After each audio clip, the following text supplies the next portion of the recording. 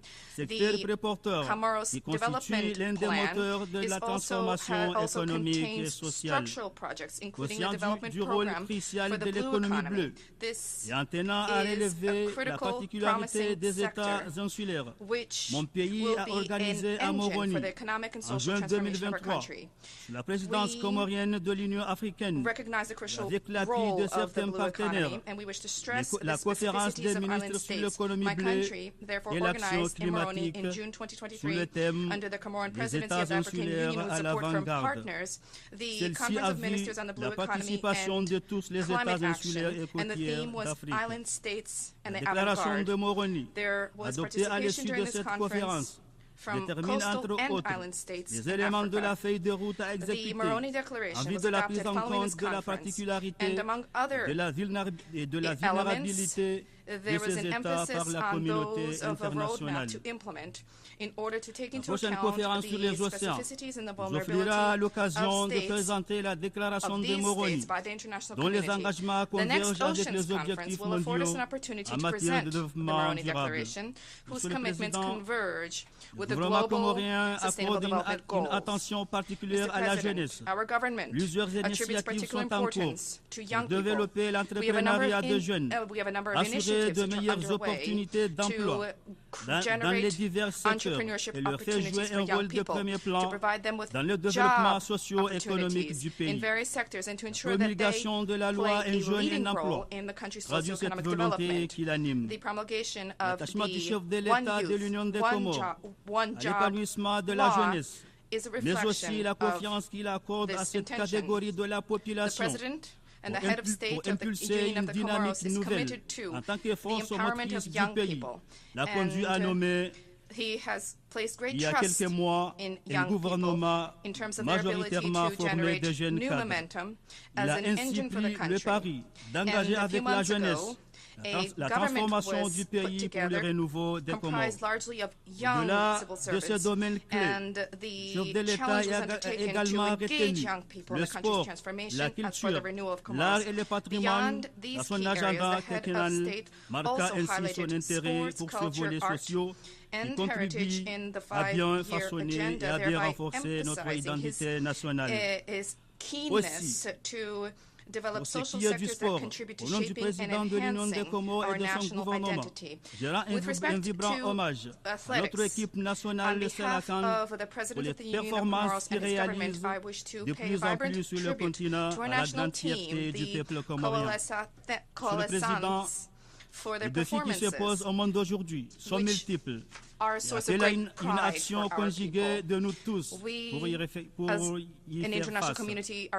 Cette session qui a lieu, regroupant cette assemblée, est un espoir pour les peuples de voir se pointer des changements de tout ce qui fait leurs angoisses et leurs appréhensions. Au nom de valeurs nobles qui nous unissent, œuvrons pour transformer ces angoisses en apaisement, ces appréhensions en espoir et surtout en réalisation des aspirations de nos peuples respectifs.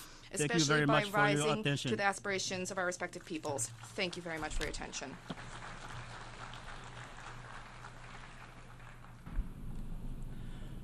I thank the Minister for Foreign Affairs and International Cooperation, responsible for the Arab world, diaspora, the Francophonie, and African integration of the Comoros.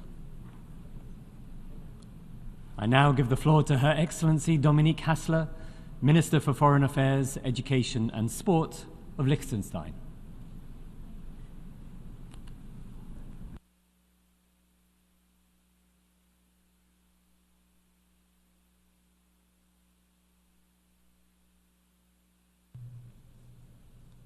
Mr. President, the UN is a special meeting place for all countries. This is what our head of state said in his very first speech at the UN General Assembly when Liechtenstein became a member 34 years ago. It is a singular forum where not only countries come together, but peoples. I was very young then, just about to enter high school, but I remember vividly the sense of significance that prevailed among us back in 1990. The wish to safeguard our sovereignty was a key incentive for us, a theme that resonates so strongly among many, many small states today. We have never seen membership as just an end in itself.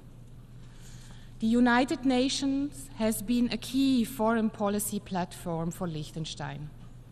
We have made a significant political investment, developed our own profile, been an independent voice, and put forward our own initiatives, most recently the Veto Initiative.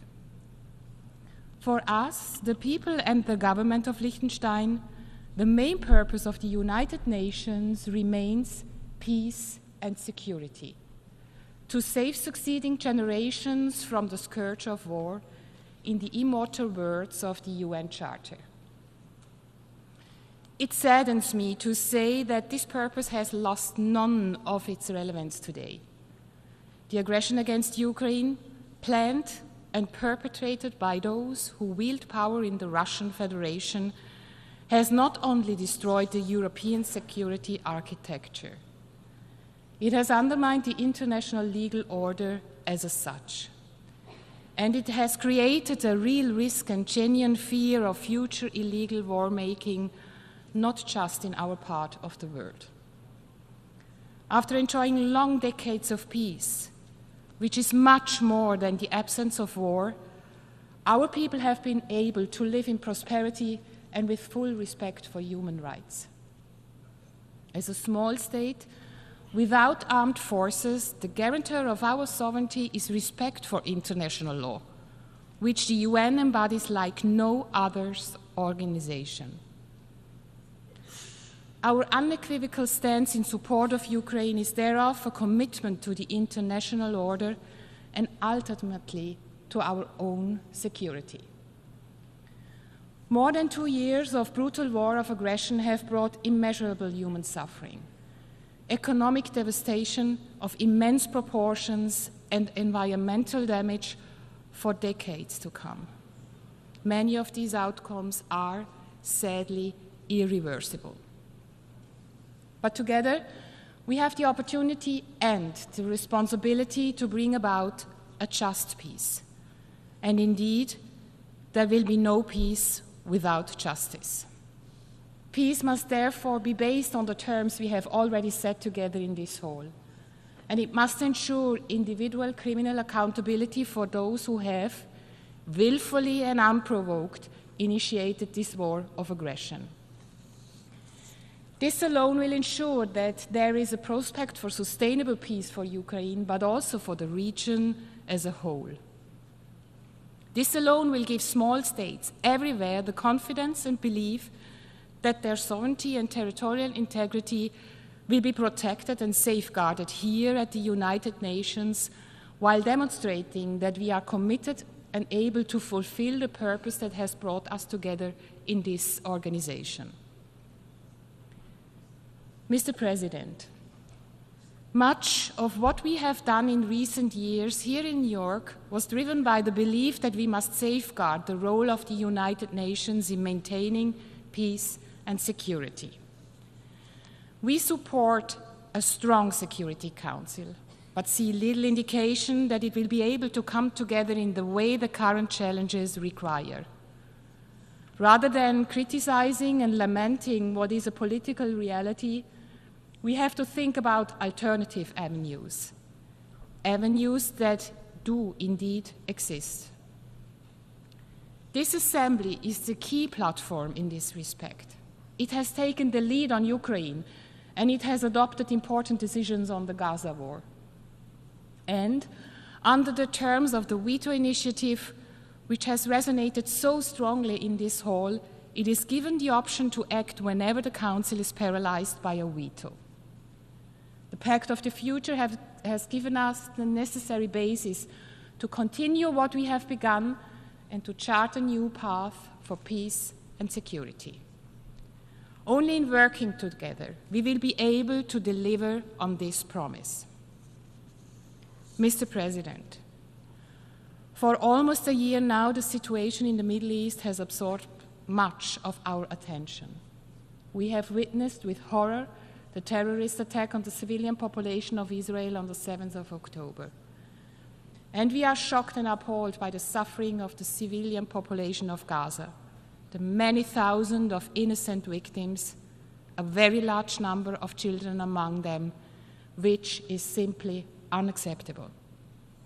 The protection of civilians is a key priority on the agenda of the United Nations.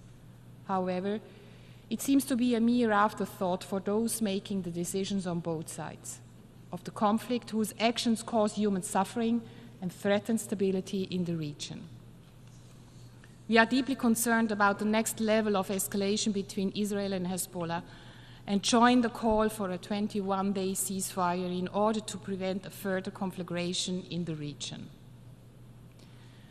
Liechtenstein is a strong supporter of the two-state solution. As such, we prioritize the protection of all civilians affected in our response and in our decision-making. We have contributed humanitarian assistance to the civilian population.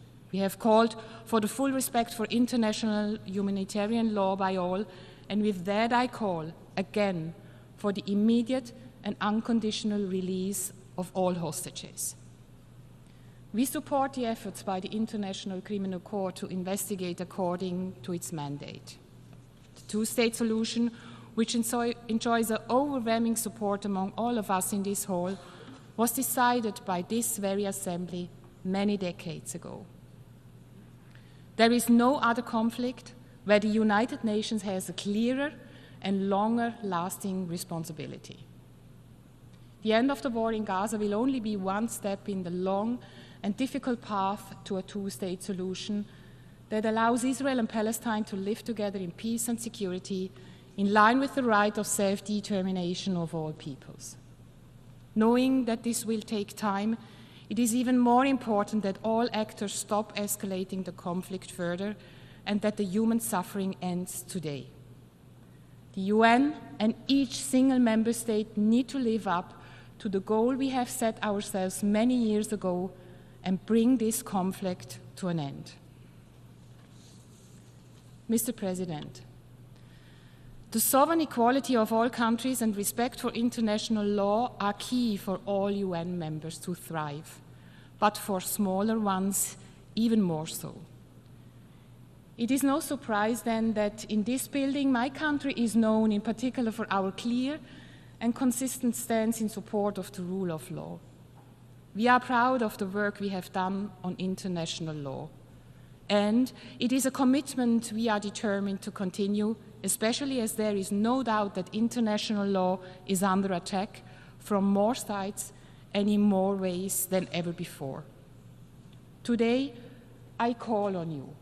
I call on all of us to face this challenge as an opportunity, to come together and unite in a way that brings together all who need international law upheld for their survival and prosperity. All of whose best and sometimes only defense is that the rules governing the contact between states since 1945 are actually enforced. All of us who are willing to stand up for each other, driven by both solidarity and enlightened self-interest. Today, it is a moment for us to realize that we must not take the existence of the United Nations for granted, that this organization's foundation is rooted in international law, but also that it is us in this room that have the power and means necessary if we work together. Doom and gloom are not the hallmark of leadership. We are encouraged by the fact that small states in particular are increasingly standing up for the rule of law and against the rule of might. We are gratified to see that the International Court of Justice and its decisions is looked at for guidance in our decision-making in challenges ranging from the two-state solution to the applicability of the Genocide Convention to climate change. This is a good and, more importantly, a necessary time to be the change that we want to see in the world. Mr. President, we politicians have the privilege, the agency, and a voice that we have to use.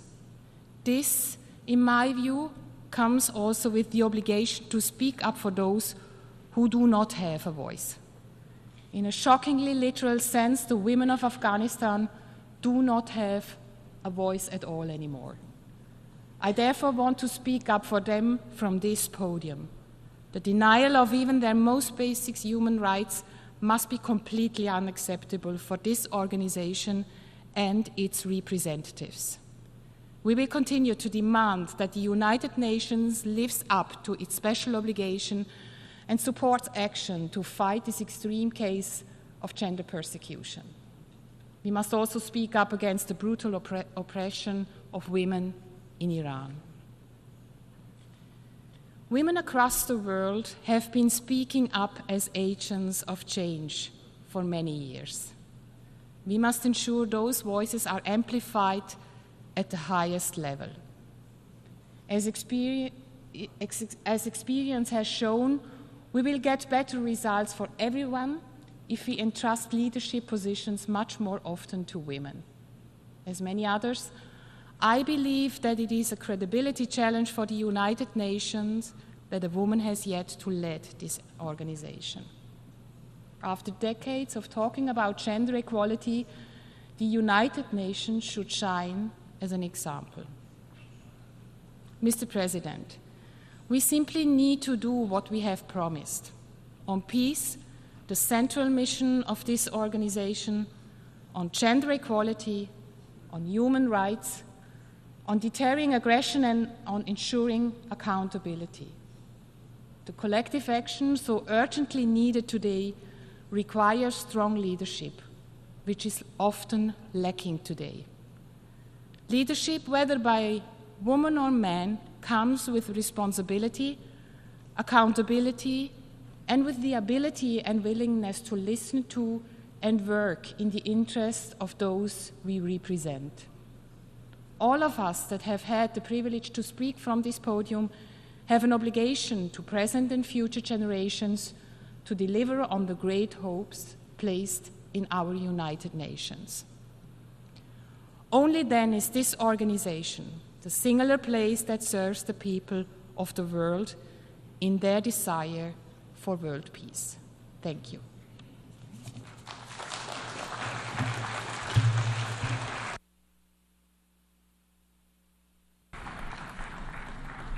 I thank the Minister for Foreign Affairs, Education and Sport of Liechtenstein. I now give the floor to Her Excellency Maria Malmer Stenegaard, Minister for Foreign Affairs of Sweden.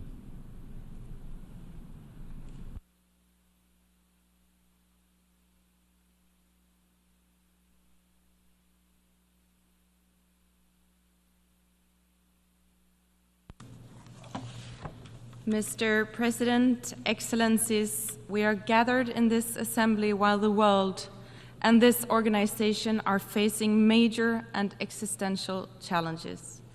We are gathered while we are witnessing an unprecedented number of armed conflicts, from Ukraine to Sudan, the Eastern Democratic Republic of Congo, and Gaza. We are gathered while we are failing at our collective goal of maintaining international peace and security, of saving future generations from the horrors of war and from the disastrous consequences of underdevelopment and climate change. Mr. President, the UN Charter, the sovereign equality of all states, the peaceful settlement of disputes, the prohibition of the threat or use of force against any state is being challenged. We must stand by the Charter. Sweden's strong defense of international law, including the UN Charter, is based on the understanding that both our own security and that of other countries depends on it. Ensuring respect for sovereignty, territorial integrity, and political independence of all states, both large and small, is in our common interest. At its core lies the need for a global system that is open, predictable, and applies equally to all. In too many places around the world, including in Sweden's immediate neighborhood, we are witnessing the consequences of violations of the rules and principles we have all agreed to.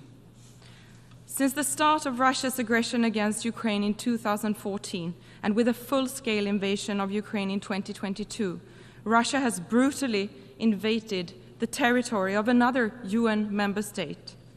This Assembly has strongly and repeatedly condemned Russia's aggression against Ukraine as a blatant violation of international law, including the UN Charter. If a member of the Security Council is allowed to reap the fruits of aggression, the harmful impact will not stop with Ukraine. Russia's leadership will continue its attempts to impose its rule on neighboring countries. The territorial integrity and sovereignty of all states must serve as a basis for a comprehensive, just, and lasting peace in Ukraine. This was confirmed at the Peace Summit in Switzerland in June, which gathered some 100 delegations from all continents. Ukraine has made clear from the start that it wants a peaceful settlement based on the UN Charter. As President Zelensky rightfully said in his speech before this assembly yesterday, there can be no just peace without Ukraine. Sweden's steadfast support for Ukraine's efforts to restore its sovereignty and territorial integrity will continue for as long as it takes. As a direct response to Russia's full-scale invasion, Sweden and Finland chose to join NATO. For Sweden's part, this represents a truly historic change, ending 200 years of military non-alignment. This was our decision to make because it is the right of each state to choose its own security policy path. Sweden's NATO membership gives us a new, crucial platform to defend the fundamental values of our foreign and security policy.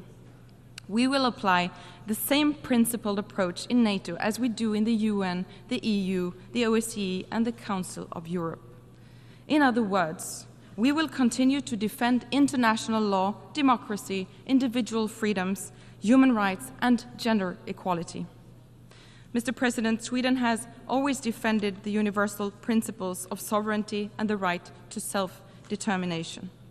In fact, Sweden has consistently supported countries struggling for liberty, independence, and democracy, not least in Africa. And we continue to be an engaged partner of African countries. To take just one example, I am deeply concerned about the situation in Sudan. More than 10 million people have been displaced, which roughly corresponds to the entire population of my own country. Safe, rapid, and unhindered humanitarian access, an immediate ceasefire, and negotiations ensuring a return to civilian rule are urgently required. Therefore, Sudan is among the countries receiving the most humanitarian support from Sweden this year. Sweden remains a key partner and donor of UN humanitarian assistance, as well as of peacekeeping and peace-building efforts.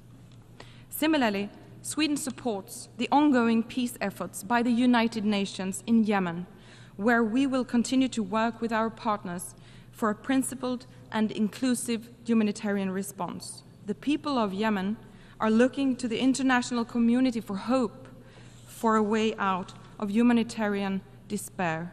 We must answer that call.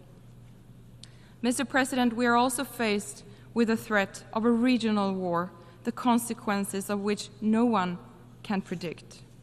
My country's long-standing commitment to peace efforts in the Middle East dates back to 1948 and the efforts of UN mediator Folke Bernadotte.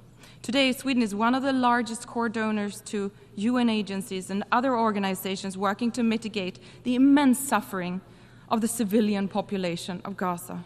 At the same time, Sweden stands up for Israel's right to defend itself in accordance with international law, and we demand that the hostages be released.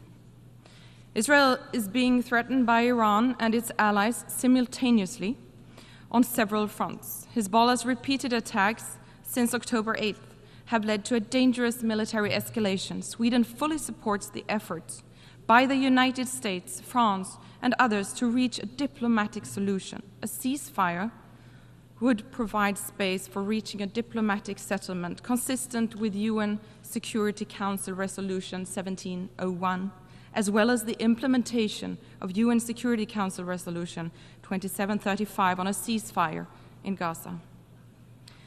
In the longer term, Sweden, like the EU and the United States, believe in the idea of a two-state solution in which Israelis and Palestinians can live side by side in peace, freedom, and democracy. Mr. President, in order to address global challenges, we need to ensure that our aid helps to mobilize additional resources, not least private capital. Development assistance alone is not enough to build long-term wealth and welfare. It must go hand in hand with democracy, the rule of law, market development, trade, investments, and technology transfer. We see that clearly in the countries now leaving poverty behind. We must also redouble our efforts to achieve the 2030 Agenda. Sweden is one of the world's most generous donors of development assistance. Through our development assistance, we are accelerating the implementation of the Sustainable Development Goals. To achieve this, strong national ownership in partner countries and a broader approach to development cooperation among donors is needed. We must also step up the fight against corruption so that economic growth benefits the whole of society, not just a few. Mr. President, I can only note that women have been underrepresented as speakers this week at the general debate. Women make up 50% of the world's population, yet only 10% of speakers this week are women. There is, one could say, a lot of room for improvement in this regard. And I agree with the Secretary General that global opposition to gender equality is on the rise. That is why gender equality is a core value in Sweden's foreign policy. So let me say this, countries that stand up for women's and girls' rights are not only champions of freedom and human rights, they also benefit from broad labor market participation and economic growth. Respect for human rights, providing sexual and reproductive health and rights services, and empowering young women and girls are tangible contributions to advancing gender equality. This is what I want for the future of my daughter, Kaisa, and for the daughters of others too. Simply put, our free society must stand up against those who wish to exploit our freedom to restrict the freedom of others. Everyone must be able to live safely and freely, regardless of religious beliefs or personal convictions, regardless of skin color, and regardless of whom they love. To my government, this is of such importance that we have begun work on an action plan for equal rights and opportunities for LGBTQI people. Mr. President, the green and digital transition offers vast opportunities in terms of new jobs, increased growth, and improved livelihoods. Sweden aims to become climate neutral by 2045 at the latest. As early movers, we want to show that it's possible to reduce emissions while maintaining economic growth. At the same time, global ambitions on climate action and climate financing must be raised. Here as well, we are increasing our support even further and enhancing its effect, advancing innovative financial models to mobilize more private capital.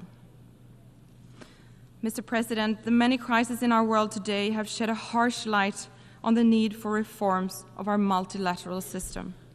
We need global governance structures that can withstand the challenges of our time and that are resilient against malevolent attempts to undermine the UN Charter.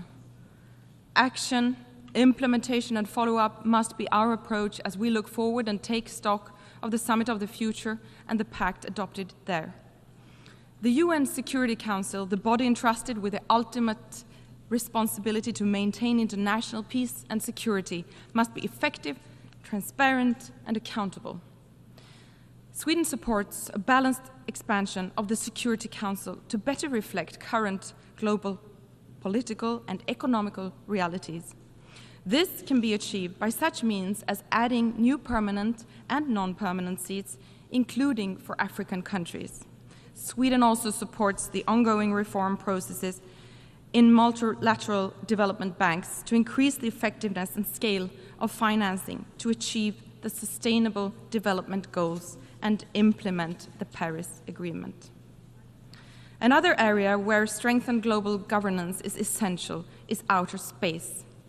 Modern societies are becoming more and more dependent on space services, and the space environment is becoming increasingly congested and contested. Sweden is strongly committed to preventing an arms race in outer space and safeguarding the use of space for peaceful purposes. This includes all states' full compliance with existing international law, including the Outer Space Treaty. We will continue to promote the development of norms and rules for responsible behavior in space. Together with Zambia, Sweden is proud to have co-facilitated the Global Digital Compact. Through this framework, all member states have committed to strengthen international cooperation to close digital divides between and within countries and to establish the governance required for a sustainable digital future, including on artificial intelligence. Rest assured, Sweden will continue to fulfill its responsibility and be an active, engaged, and constructive multilateral actor. We will continue to be a close and demanding partner to the UN. We will constructively demand more efficiency, more coherence, more impact, more innovation. This is how we will achieve our shared ambitions for the future together. Mr. President, this is a moment of major existential challenges, but we must not allow anything to stop us from defending the fundamental principles that form the foundation of this organization. It is true that there are areas where international law needs to be developed to meet new challenges. However, it is equally true that hundreds of millions of people have been lifted out of poverty based on the norms, the purposes, and the principles enshrined in the UN Charter. Global health and well-being have reached unprecedented levels. People across the globe are enjoying justice, peace, freedom, and prosperity at levels unimaginable to previous generations.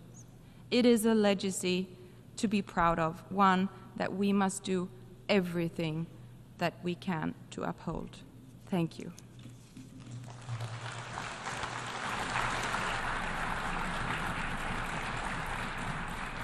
I thank Her Excellency Maria Malmer Sternegaard, Minister for Foreign Affairs of Sweden. It is now my honor and pleasure to give the floor to His Excellency Alexander Schallenberg, Federal Minister for European and International Affairs of Austria.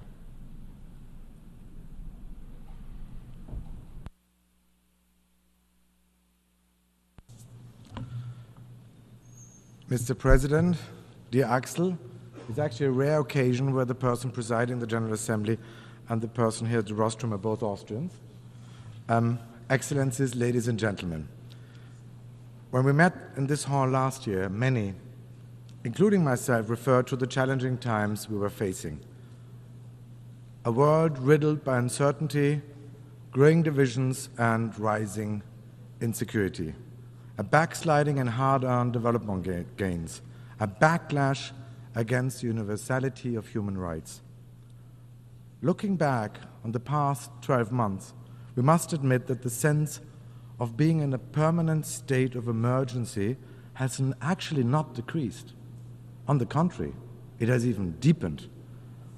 Russia relentlessly pursues its full-scale war of aggression against Ukraine, a violation of the UN Charter, the most basic rules that we all in this room agreed upon, that still is shocking today. Yes, my country, Austria, is a militarily neutral country. But neutrality doesn't mean and never meant indifference. We know very well that a world in which Russia succeeds in shifting borders with tanks and rockets is a world a lot more dangerous to all of us.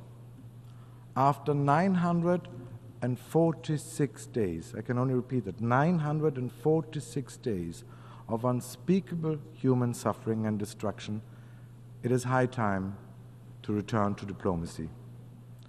Nobody wants, nobody deserves peace more than the people in Ukraine, but a negotiated peace, not a dictate from Moscow. And my friends, actually I'm encouraged. I'm encouraged by the conversations with many partners in this room I had over the last couple of weeks. some of them from far beyond Europe's borders. Encouraged that no matter where we stand, geographically, politically, or as far as ideology is concerned, we can all agree on the most basic principles of international laws, those principles enshrined in the UN Charter. They should be the bedrock of any negotiation leading to a comprehensive, just, and lasting peace for Ukraine. And let me be very clear, there cannot be and there shouldn't be negotiations on Ukraine without Ukraine. Ladies and gentlemen, in the Middle East, the barbaric terror attack of Hamas against Israel has brought a new dimension of devastation to a region not lacking in violence. Israelis are traumatized by the slaughter, torture, and sexual violence of October the 7th. Hostages are still being kept by the terrorists, including an Austrian father of 2 small children. And Palestinians in Gaza are facing starvation and disease in what can only be described as an humanitarian tragedy. All of this is truly heartbreaking. International humanitarian law, to be very clear, is non-negotiable. It applies everywhere, at all times, for everybody. The protection of civilians has to be and must be paramount. We need a ceasefire. We need a ceasefire to get the hostages out of Gaza and humanitarian aid into Gaza. And we need this ceasefire now. What we definitely don't need is any side adding fuel to the fire. It is wishful thinking to believe that the full-scale escalation between Israel and Hezbollah could be controlled. The result would be a firestorm engulfing the whole region and beyond. And in the end, everybody would lose. I still believe that there are enough reasonable voices and forces in the region wanting to work towards a political solution, a lasting political solution, a solution enabling us to continue with the normalization between Israel and the Arab world, a solution where we can finally realize the two-state solution. In my eyes, the only feasible and imaginable solution allowing Israelis and Palestinians to live side by side in peace and security. Other crisis hotspots are equally disastrous, but they get too little public attention. In Sudan, famine looms for millions of people, but the generals care more about power than their own people. While in Haiti, stabilization is slow to come after a total collapse of the state. Amidst all of this, humanity itself is facing fundamental questions with accelerating climate change, environmental disasters, and the rise of artificial intelligence. Dear colleagues, there's no sugarcoating it. We are living in times of uncertainty, compounded by rising political, economic, and ideological tensions. We see shifts and cracks, bilaterally, regionally, and on multilateral level. I recently came across a statement that is very simple, but it is true. In the past, we actually believed that we knew our future. Well, my friends, this bubble of wishful thinking has burst once and for all. The pendulum is swinging from global integration towards global fragmentation. Isolation, protectionism, nationalism are on the rise, a zero-sum mentality is spreading, tempting us to divide partners and countries into either you're with me or you're against me, or even into ghosting or canceling others, as if foreign policy worked like social media. And around the globe, there are whole legions of doomsday prophets, forces at the fringes of the political spectrum, capitalizing on people's doubts and fears. The business model is a quick fixes and apparent easy answers. The agenda is sowing discord. And yes, Austria is no exception. Coming Sunday, we will have parliamentary elections in my country.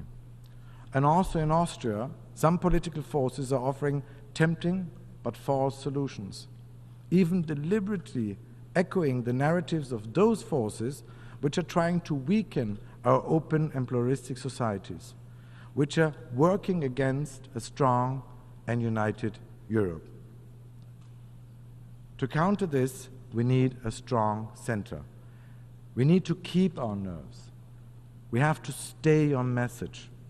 We need to make sure that this era of doubt and anxiety doesn't become an era of fear. Ladies and gentlemen, we all know that fear is a poor guide, especially in politics. And yes, our global order is changing. And yes, the world has become more complex. Some would even say it has become more frightening.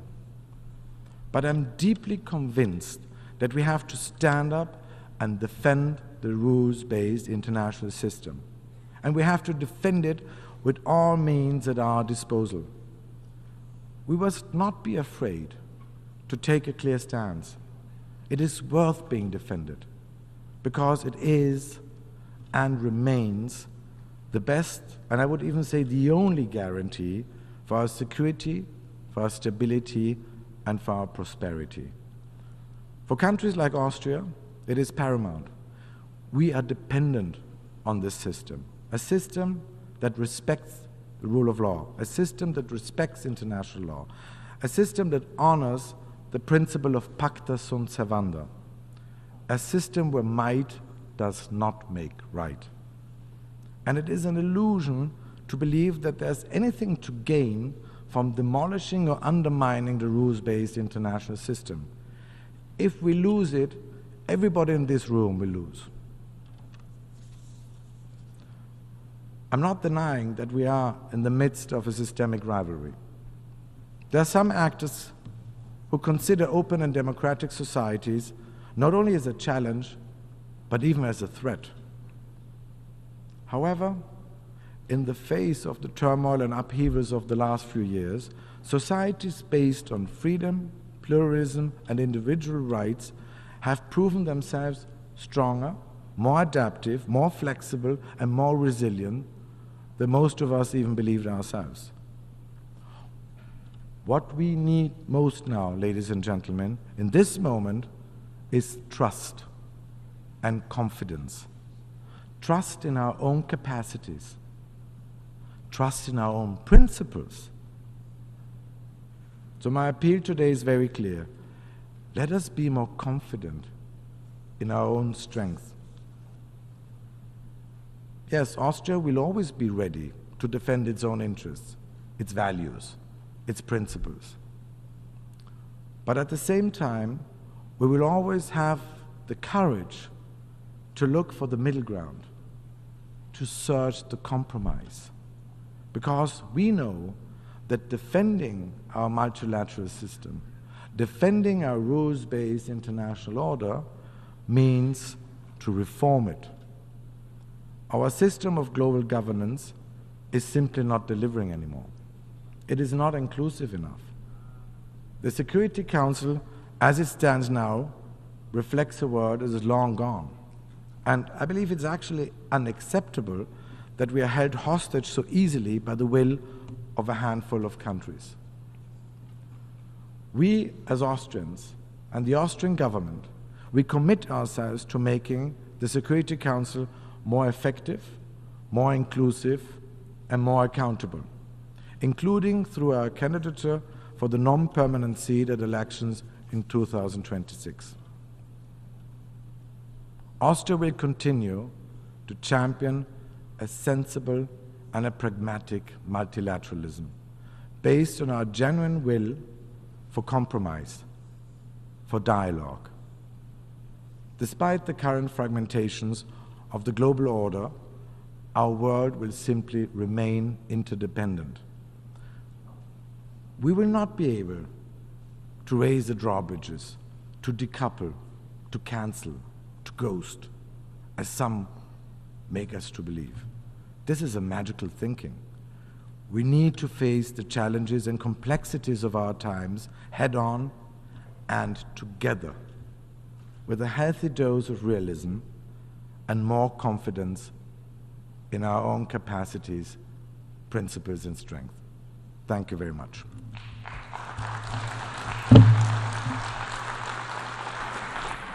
I thank His Excellency Alexander Schallenberg, Federal Minister for European and International Affairs of Austria, and also for the kind words directed to the Chair. I now give the floor to His Excellency Arnoldo Ricardo André Tinoco, Minister for Foreign Affairs and Worship of Costa Rica.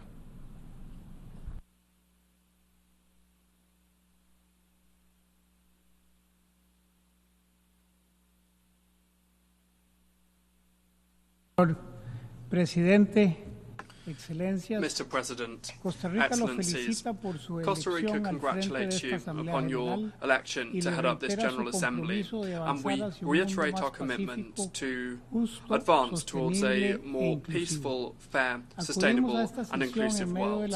We come to this session in the midst of the resumption of the arms race, an increase in geopolitical tensions and systematic violations of human rights and of the principles of international law. With these challenges, we have an expansion of violent conflicts from Africa to Europe and the Middle East, and on our continent, the growing presence of drug trafficking and international organized crime.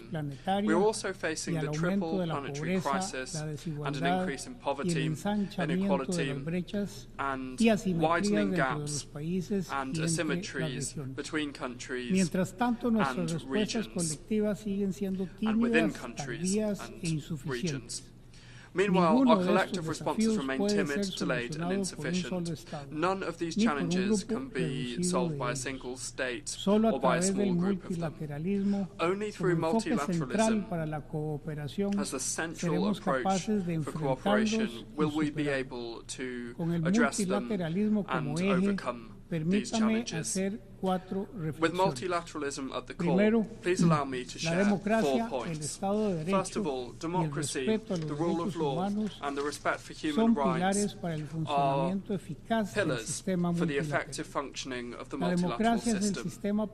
Democracy is the political system that embraces everyone. In it, every voice finds its echo, and every person finds their place.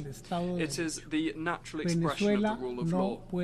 Venezuela cannot be considered to be a democracy. A democracy does not expel 8 million of its citizens, nor does it cause an unprecedented migration crisis whose repercussions are being felt across the entire Western Hemisphere.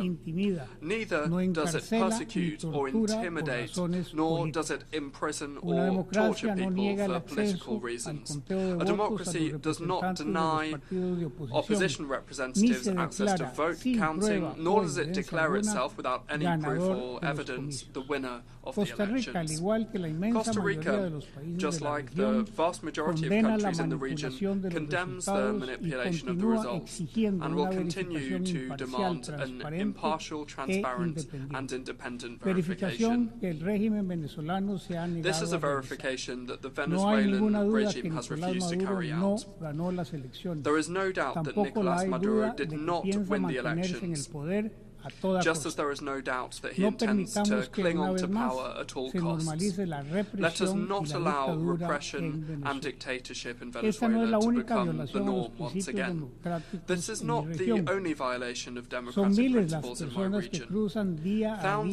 Thousands of people cross our northern border on a daily basis, fleeing the repression of a dictatorship that has lasted nearly 3 decades in Nicaragua. This is a dictatorship that has deprived them of their freedom, of their human rights. of their dreams and even of their citizenship, making them stateless. Since Costa Rica is the first country in Latin America to grant nationality to stateless persons, we urge the international community to ramp up efforts to eradicate this condition of vulnerability. We also cannot continue to be indifferent to the situation in Haiti. The humanitarian crisis in this country has been met with minimal and immorally low responses from the international community. The $674 million required for the humanitarian needs and response plan represents only 0.03% of global military spending, which in 2023 reached $2.44 trillion. That's according to the Stockholm International Peace Research Institute. Allow me just to repeat that. 0.03% of global military spending. A tiny drop of hope in an ocean of militarization. Mr. President, violence and crime have grown at an alarming rate in the world, and in Latin America and the Caribbean, we are no exception. Criminal networks have consolidated into a complex phenomenon that knows no national borders. These organizations engage in illicit activities such as drug trafficking, the trafficking of people, smuggling of weapons and ammunition, and have found fertile ground for growth in the region, whether due to corruption, lack of opportunities for youth, or limited police capacity to counter them. The interconnection of these networks not only affects the security and well-being of local communities, but it also has global repercussions as their operations tend to extend across transit countries and into international markets. Faced with this reality, it's essential for the international community to adopt a coordinated and multilateral approach, promoting cooperation, information sharing, and strong legal measures to combat them. Only through joint effort will the structure of these organizations be able to be dismantled and ultimately for peace and security to be reinstated in the region. And this brings me on to my second thought, my second point. At the heart of multilateralism lies peace, and there is no peace without justice. However, its heartbeat weakens with the escalation of conflicts in Gaza, in Lebanon, Ukraine, the Red Sea, Sudan, the Sahel, Yemen, Myanmar, and in Syria. These crises expose the fragility of our collective security system and demand that all parties to the conflict assume their obligations under international law, in particular international humanitarian law. Norms and principles must be respected without exception, in particular the protection of civilians and the principles of proportionality, limitation, distinction and humanity. For each and every one of these conflicts, Costa Rica reiterates its appeal to all of those involved for an immediate and unconditional ceasefire, to guarantee safe, uninterrupted and unrestricted access to humanitarian assistance, and to free hostages and detainees, to withdraw troops from affected areas, and for a de-escalation of tensions. It's also urgent to comply in good faith with all decisions from international courts and from the Security Council, because without justice, there will be no lasting peace. While expressing our deep concern over the weakening of international humanitarian disarmament instruments,